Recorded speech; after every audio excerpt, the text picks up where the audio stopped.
ഇന്ന് നമ്മൾ ഉണ്ടാക്കാൻ പോകുന്നത് കേരള സ്റ്റൈൽ സാമ്പാറാണ്. അതിനുവേണ്ടി 1/4 കപ്പ് തുവരപ്പരിപ്പ് എടുത്തു വെച്ചിട്ടുണ്ട്. ഒരു വെല്ലുള്ളി, 2 വെളുത്തുള്ളി, ഒരു പച്ചമുളക്, ഒരു അര കഷ്ണം പച്ചക്കായ, ഒരു ക്യാരറ്റ്, ഒരു ഉരുളക്കിഴങ്ങ് കട്ട് ചെയ്ത് വെച്ചു, 2 മുരിങ്ങക്കായ, ഒരു വഴുതന, ഒരു 6 വെണ്ടയ്ക്ക, ഒരു തക്കാളി, ഒരു 1/4 സ്പൂൺ മഞ്ഞൾപ്പൊടി, 1 സ്പൂൺ മുളക് പൊടി, 2 സ്പൂൺ മല്ലിപ്പൊടി, 3 സ്പൂൺ സാമ്പാർ പൊടി. അര ഗ്ലാസ് വെള്ളത്തിൽ ഒരു ചെറിയ നാരങ്ങ വലുപ്പത്തിൽ പുളി കുതിർക്കാൻ വെച്ചിട്ടുണ്ട്. 1 സ്പൂൺ കായം വേണം. സീസണിങ്ങിന് വേണ്ടി 1 സ്പൂൺ കടുകും 2 വറ്റൽമുളകും 1/4 സ്പൂൺ ഉലുവയും 1 സ്പൂൺ സാമ്പാർ പൊടിയും ഒരു നുള്ള് കായം എടുത്തു വെച്ചിട്ടുണ്ട്. ഒരു പിടി ചെറിയുള്ളിയും എടുത്തു വെച്ചിട്ടുണ്ട്. ഇനി സാമ്പാർ എങ്ങനെയാണ് ഉണ്ടാക്കുന്നത് നോക്കാം. ഒരു കുക്കർ എടുത്ത് അടുപ്പിൽ വെച്ചിട്ട് അതിൽ നമുക്ക് കഴുകി വെച്ച തുവരപ്പരിപ്പ് ഇട്ട് കൊടുക്കാം.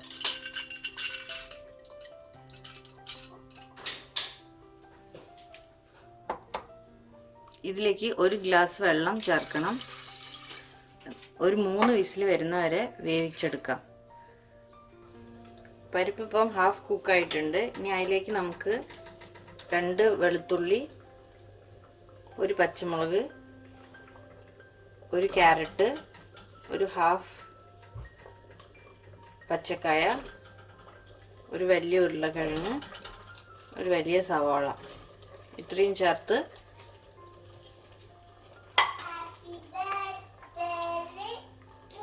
മഞ്ഞപ്പൊടി മാത്രം ചേർത്തിട്ട്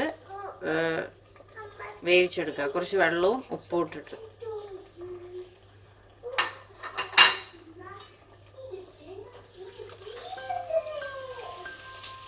ഒരു വിസില് വന്നാൽ മതി.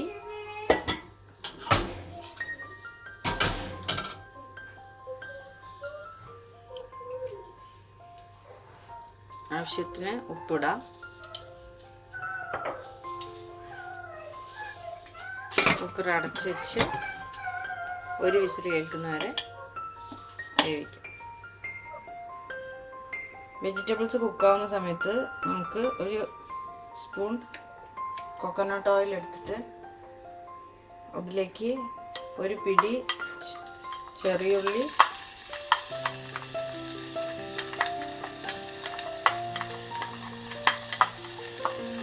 ഇട്ട് നന്നായിട്ട് വാട്ടാം.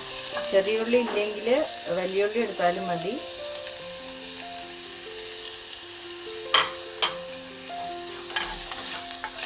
ഇത് നന്നായിട്ട് വാടട്ടെ. ചെറിയുള്ളി വാടി വന്നിട്ടുണ്ട്. ഈ സമയത്ത് നമുക്ക് എടുത്ത് വെച്ചിരിക്കുന്ന മല്ലിപ്പൊടി,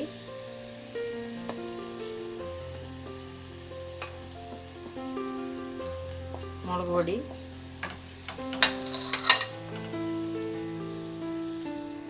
സ്പൂൺ സാമ്പാർ പൊടി ചേർത്തിട്ട് നന്നായിട്ട് പച്ചമണം മാറുന്നവരെ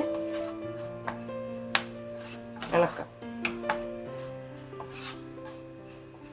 ഒരുപാട് എണ്ണേൻ്റെ ആവശ്യമില്ല. പൊടികളുടെ പച്ചമണം മാറാൻ വേണ്ടിയിട്ടാണ്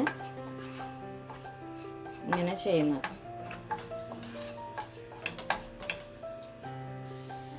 പൊടികളുടെ എല്ലാം പച്ചമണം നന്നായി മാറിയിട്ടുണ്ട്. നമ്മളെപ്പോഴും ചെറിയ തീയിലായിരിക്കണം പൊടികൾ വാട്ടേണ്ടത്.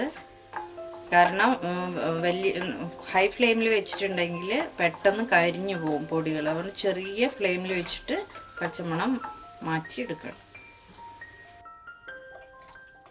അപ്പോൾ നമ്മളിട്ട വെജിറ്റബിൾസൊക്കെ കുക്കായിട്ടുണ്ട്. ഇനി ഫ്ലെയിം ഓൺ ആക്കിയിട്ട്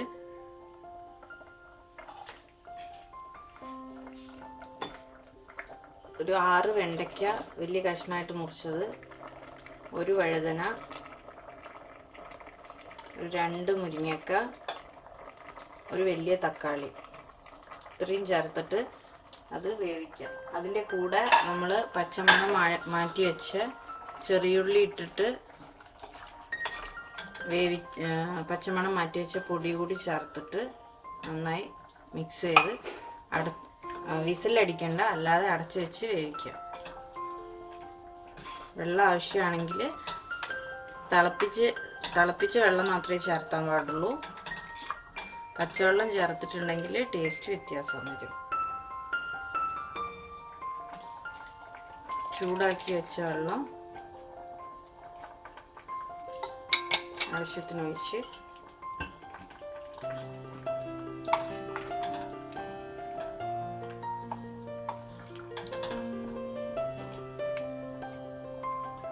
നന്നായി മിക്സ് ആക്കി വെജിറ്റബിൾസ് വേവാൻ വേണ്ടി കാത്തു.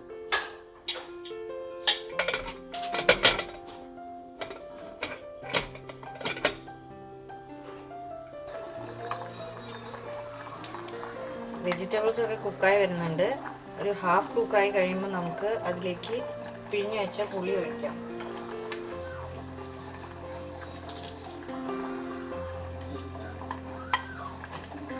ഒരു ചെറുനാരങ്ങ വലിപ്പത്തിലുള്ള പുളിയാണ് എടുത്തത്. തക്കാളി വലിയ തക്കാളി ആയതുകൊണ്ട് അധികം പുളീൻ്റെ ആവശ്യമില്ല. പിന്നെ ഓരോരുത്തരുടെ ഇഷ്ടം അനുസരിച്ച് പുളി കൂട്ടുകയോ കുറയ്ക്കുകയോ ചെയ്യാം.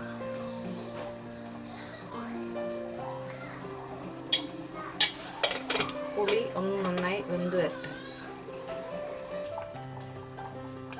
ഇപ്പം സാമ്പാർ ആയിട്ടുണ്ട്. ഈ സ്റ്റേജിൽ നമുക്ക് കുറച്ച് കായം ചേർത്ത് ഉപ്പൊക്കെ പാകമാണോ എന്ന് നോക്കാം. പിന്നെ അവസാനം കറിവേപ്പിലയും മല്ലിച്ചപ്പും ഇട്ട് സാമ്പാർ ഓഫ് ചെയ്യാം.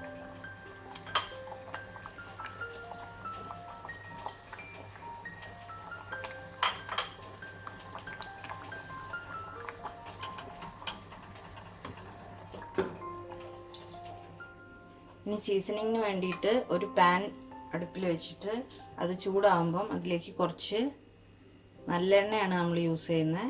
കുറച്ച് നല്ലെണ്ണ ഒഴിച്ച് അത് ചൂടാകുമ്പം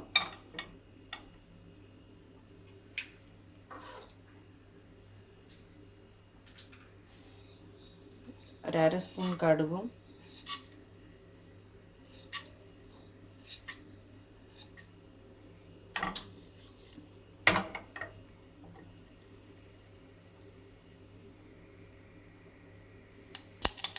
കടുക് പൊട്ടി തുടങ്ങിയിട്ട് അപ്പം ഒരു 1/4 സ്പൂണ് ഉലുവ,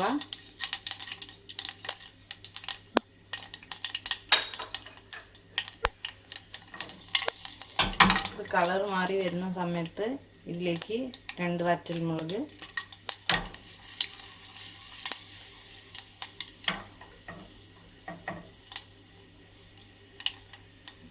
ചേർത്ത് അവസാനം ഒരു 1/4 സ്പൂണ് സാമ്പാർ പൗഡറും 1/4 സ്പൂണ് കായവും ചേർത്ത്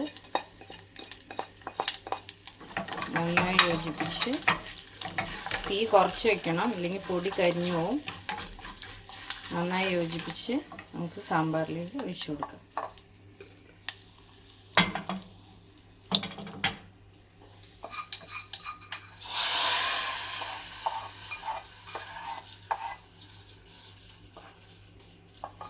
സാമ്പാർ നമുക്കൊരു 10 മിനിറ്റ് മൂടി വയ്ക്കാം. ആ സ്മെല്ലൊക്കെ നന്നായിട്ട് സാമ്പാറിലേക്ക് വരാൻ വേണ്ടി. Easy and tasty Kerala sambar ready ആയിട്ടുണ്ട്. ഇതെല്ലാവരും ട്രൈ ചെയ്ത് നോക്കണം. Thank you for watching this video. Please subscribe my channel Isha's diary.